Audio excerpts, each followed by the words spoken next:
Hello and welcome in this session on teacher in diverse roles. Actually, nowadays as a teacher, when you enter in your class, when you go to your school, when you are in society, you are in family, all people who are associated with you, all institutions where you participate in your social and professional life, looks towards you with some expectations. In Indian society, in Indian schools, teachers are like role models, and many people believe that teachers should play a different role in different situations.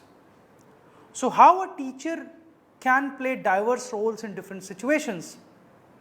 This is the point of discussion in today's session. I am Dr. Gaurav Singh from School of Education, IGNOU, the course instructor for this course, and I am going to discuss with you different roles which a teacher performs in different situations at different places. But before that, let us recall a very famous quote of our honorable former president and very beloved personality of our country, Dr. APJ Abdul Kalam Sahab, that if a country is to be corruption free and become a nation of beautiful minds, I strongly feel there are three key societal members who can make a difference. They are father, the mother, and the teacher. So this quote basically reflecting that in making an individual a good citizen, a citizen which is required in a nation, what nation expects from an individual is the responsibility of father, mother, and teacher. So teacher has a very important role in shaping the future of individual in this country. But when we look towards the role of a teacher, we need to see its role in different situations in different way. Let us start with teacher as an individual, that how teacher behaves in the classroom, what is the role of a teacher as a colleague, what is expected from a teacher in community, and how a teacher plays its role as a citizen of the country. When we talk about teacher in the classroom, the very first requirement from a teacher is that a teacher should ensure that objectives, learning objectives, instructional objectives which has been set are achieved. So focus of a teacher in the classroom is more on ensuring the achievement of objectives. The objectives which he or she frames before coming to the class for a particular lesson, for a particular subject, or the objectives which are set by the regulatory bodies or the curriculum framing committees and bodies related to that subject. All these objectives are to be achieved with the support of teacher in the classroom. A teacher facilitates learning in terms of knowledge, creation, skill development, and attitude formation. So if you see the role of a teacher as a facilitator in the light of this statement, it means that teacher not only facilitate the knowledge creation, but also he or she facilitates the skill development. When I am talking about the skills which have been mentioned in a particular subject can be the skills related to science, the skills related to mathematics, the skills related to social science, as well as the life skills which make a student a meaningful and a useful citizen of the country and a contributing member of the society. So focus is on both type of skills, the academic skills, the literary or the subject related skills, as well as on the life skills and the attitude formation. It is the teacher who affects a lot the attitude formation of the learners. How the learners will behave in a particular situation, it always depends that how their attitude has been shaped in their classrooms. If a teacher is coming with positive attitude, if a teacher is looking towards everything with a positivity, if a teacher is trying to find out solution of every problem in any situation, the same transmits to the learners. And learners also frame their attitude like that. Also, it is the responsibility of a teacher to create a conducive learning environment in the classroom. The learning environment where learners are free to share, where learners are free to ask, there is no hesitation, there is no fear, there is no trauma, these things are not in the classroom.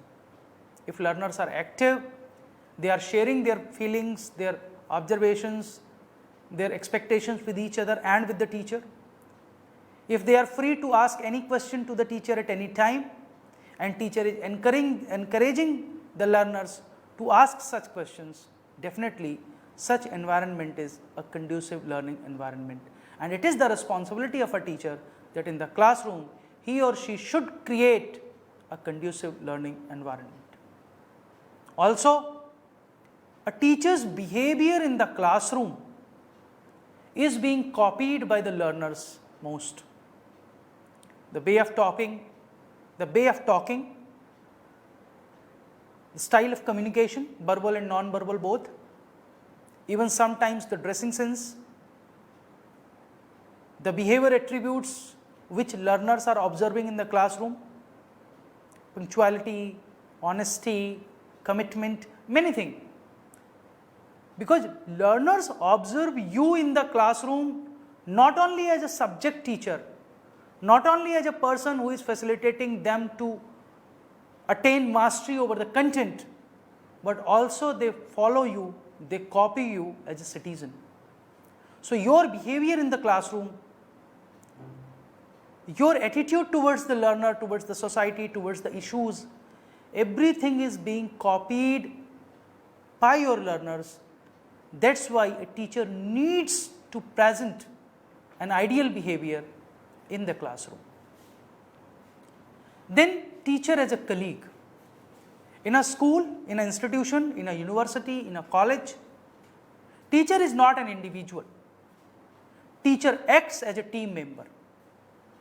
You share your views, you acknowledge others' views, you support your colleagues for facilitating teaching learning. So for this, the first thing which is required in a teacher is that a teacher should be receptive to the ideas of others. If a teacher is thinking or is of the view that whatever I know is the best, I am the best in the department, I am the best in the faculty, no one can come near to me, I do not want to get ideas from others, I am the king, I am the boss, I am the best teacher in the world, in the school, in the society. If a teacher is with this attitude in the classroom or in the school, he or she cannot progress more. Because the first thing we need to learn that we are continuous learners, we are lifelong learners as teachers.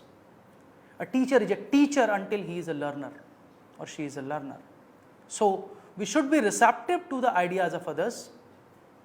We also need to identify the areas where we may require support from our colleagues. We know many things, but we are not knowing everything and all the things. We may be knowing a particular subject well, but we may not be knowing this other subject equally well. We may be knowing to handle a particular situation, but we may not be knowing a particular situation which we cannot handle, but my colleague can handle. So it means we need to identify the areas, academic and personal, where we require support from our other teacher fellows in our school, in our college, in our institution. Because they have expertise in that area, I am not having that. And we also should develop an ability to reach out to other colleagues without any prejudice and bias. When we are reaching towards our colleagues for their views, for their opinion, We should not have any prejudice or bias towards them. Sometimes it comes naturally, but it is quite harmful in the school environment. So you need to behave as a good colleague, as a supportive colleague, as a receptive colleague in the school.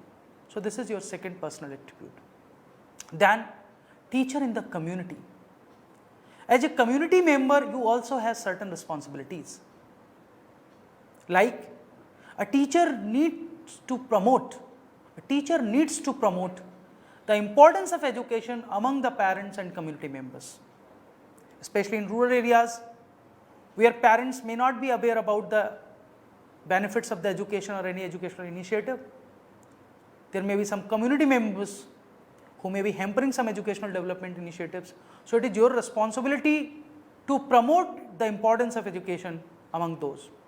You need to organize awareness programs on the issues of common interest of the community.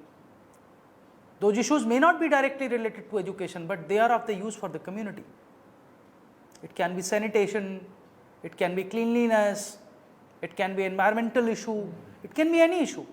But you need to develop awareness by organizing awareness programs.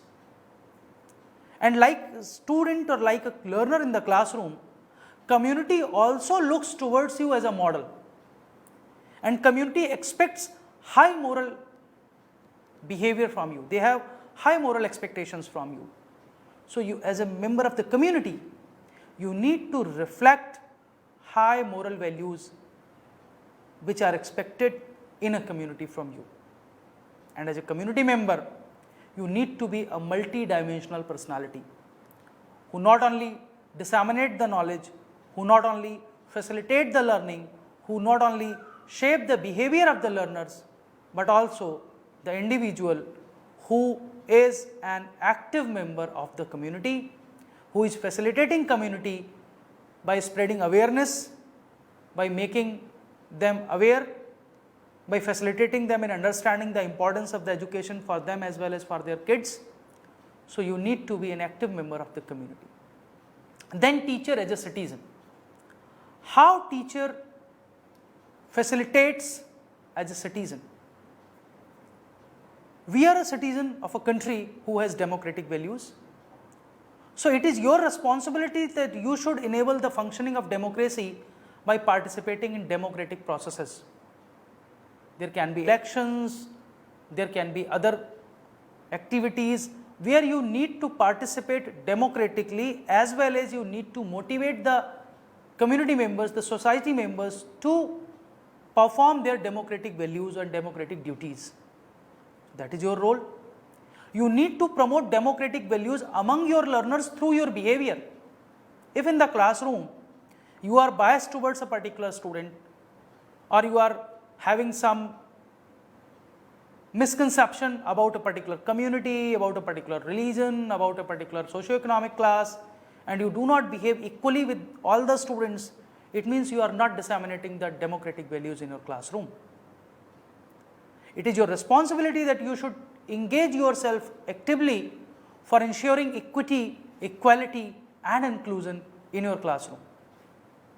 And sometimes a teacher is not a follower. A teacher is not a blind follower of anything which is given to him to follow.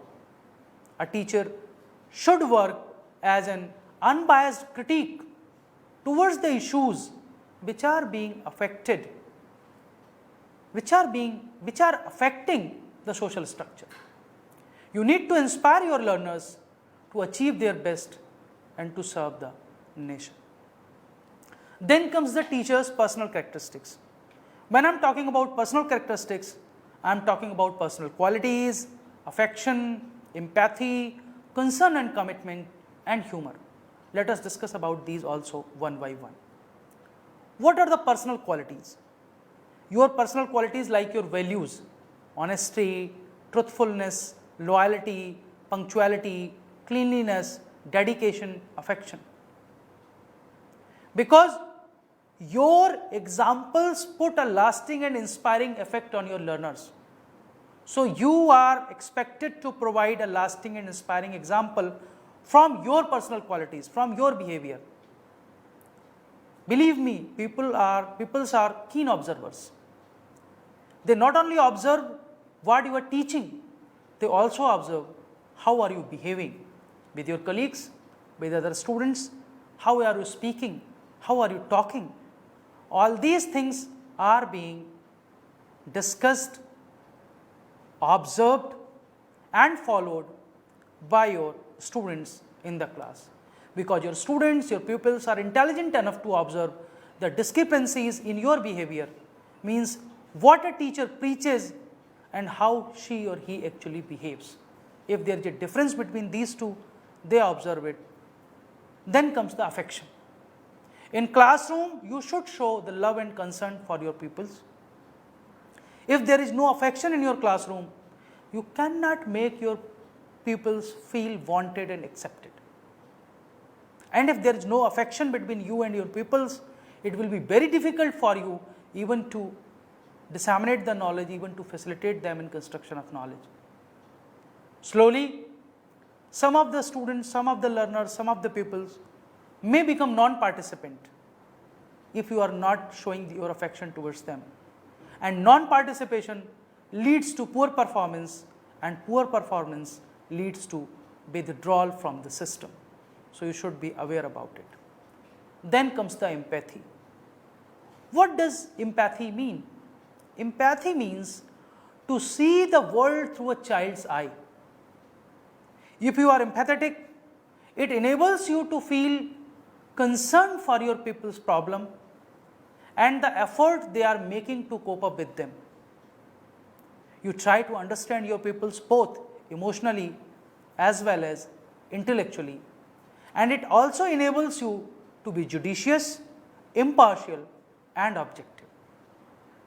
It is suggested to you that by showing your empathetic behavior, you need to treat your all pupils with equanimity irrespective of the background from which they are coming.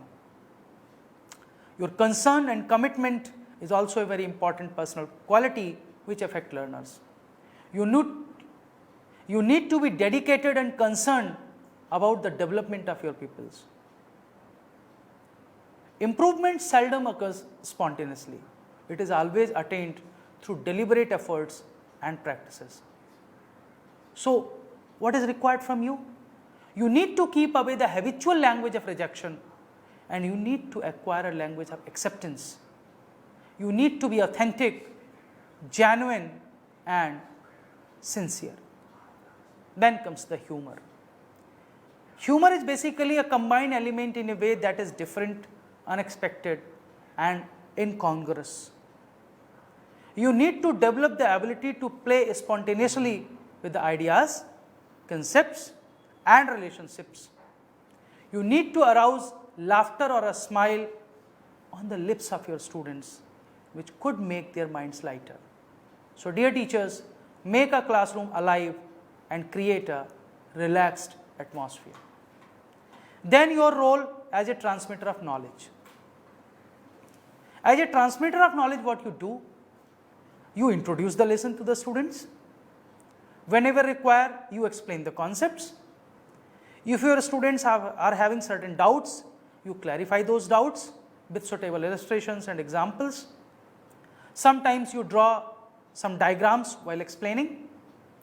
Sometimes you ask questions to instigate the students, to ignite their minds to think in different directions. So, through this way, you act as a transmitter of knowledge.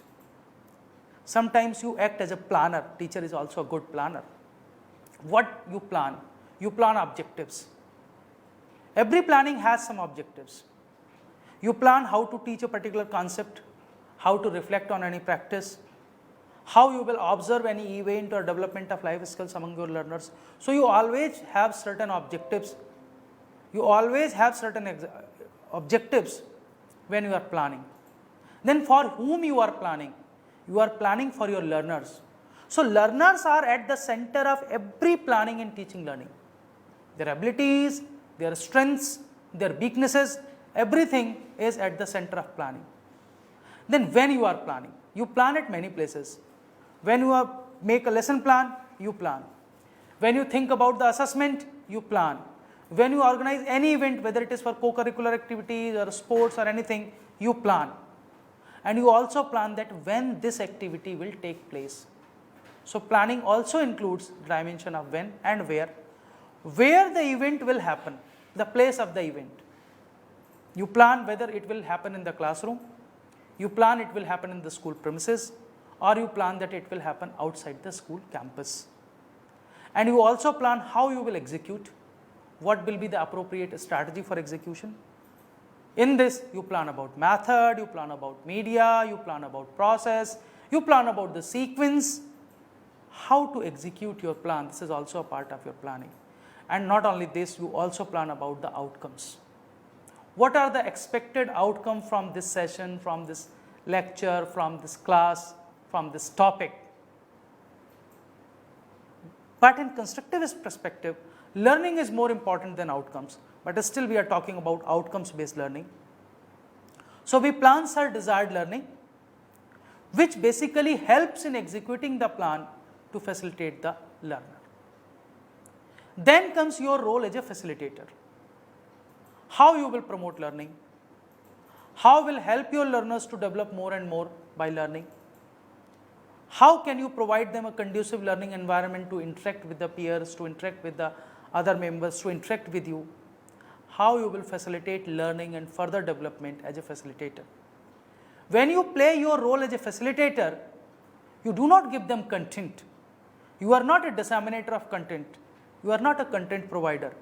You are basically a person who creates a situation or an environment where a learner can construct his or her own meaning, his or her own idea by using their examples, by using their experiences, by sharing it with their peers, by learning from the peers, by explaining and understanding the concepts which you are giving to them to understand, by exploring different dimensions of the applications of the concept which is being presented in front of them. So your role is basically as a facilitator there. And not only a facilitator, sometimes you also play your role as a co-creator. Co-creator means you work with the learners as team members. You motivate your learners to frame their questions about various observations. You ask the learners to interpret a situation in their own way, and you also interpret in their way. You facilitate them to identify a problem. You facilitate them to identify the probable solution of a problem while scaffolding them, while supporting them, while facilitating them. So you not only act as a facilitator, but you also act as a co-creator in the classroom. You encourage your learners to work in group. You also become an active member of the group. You keep your learners active and motivate them to observe, react, and reflect continuously. Sometimes you help your learners in evolving new knowledge using their previous knowledge through discussion, debate, inquiry, or experimentation. It depends upon the content and the subject. You also play a role of a leader. When I am talking about role of a teacher as a leader, I am talking about the leadership role in the classroom as well as leadership role in the school. A teacher has to play both the roles, the leadership role in the classroom as well as leadership role in the school. What is expected from you if you are a leader? You need to develop the trust building. You need to diagnose the institutional and classroom conditions. You need to develop the ways that how you can deal with the processes which are involved, and you also require to manage your work, which is called work management. So as a leader, your trust building is your one function, diagnosing the institutional conditions is another function, dealing with the processes which are there in the school or in the classroom is a third function, and work management is also an important function of a teacher as a leader. Then you act as a counselor sometimes, because the students do not come to you only for their teaching learning problem or the problems related to content. Sometimes they share their personal problems, sometimes they share the problems which they are facing in the classroom. So you need to be sensitive to identify the learners with the problems. You need to understand the nature of the problems. You need to help your learners to realize their potential, that yes, you can solve the problem. So if you are doing this, you are acting as a counselor. So what is expected from you if you are acting as a counselor? what is expected from you if you are acting as a counselor? You need to be a keen observant. You need to be sensitive towards the learners, and most importantly, you need to be empathetic, means you need to be able to see the problems from the learner's perspective and be objective. Don't be biased, don't have any misconception or preconception towards any particular learner, towards any particular situation. So teachers, at the end I would suggest that as a teacher you need to play different roles, a variety of roles. You can be a counselor, you can be a facilitator, you can be a co-creator, you can be a leader, you can be a manager, and your personal qualities and abilities influence lot to your learners. So be honest in your roles and facilitate learning. With this, I should say that you will be able to understand with this discussion that what are the basic roles which are expected from a teacher in the classroom, in the school, and in the society, and you will participate and you will do justice with all your roles. Thank you very much.